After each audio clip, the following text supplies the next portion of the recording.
नमस्कार मंडळी, मी प्रीती कोळपे स्वागत करते माझ्या आजच्या नवीन ब्लॉगमध्ये। आज आपण बनवणार आहोत मँगो आईस्क्रीम।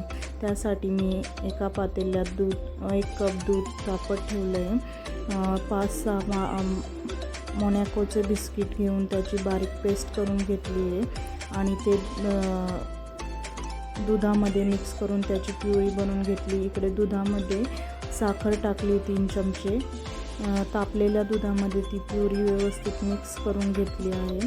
उकळी येईपर्यंत हलवत एकदम असं व्यवस्थित फेटवून घ्यायचं आहे, म्हणजे जेणेकरून आपलं घट्ट असं दूध होईल।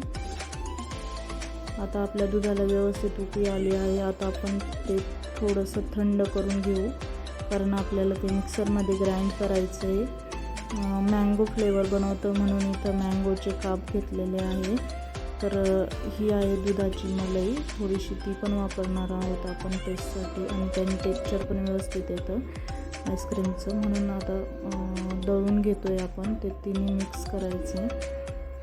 ही बघा आपली अशी आईस्क्रीमचं तयार झाली। आता ती आपण फ्रीजरला लावूया 3 तास। 3 तासानंतर आपली आईस्क्रीम अशी झाली आहे।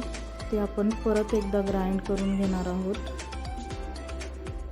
आपली आईस्क्रीम ग्राइंड करून झाली आहे। ती परत आपण एअर टाईट डब्यात ठेवून परत 3 तासासाठी ठेवणार आहोत। त्यानंतर बघा आपली आईस्क्रीम अशी तयार झाली आहे। कमेंट करून नक्की सांगा कशी वाटली आईस्क्रीम।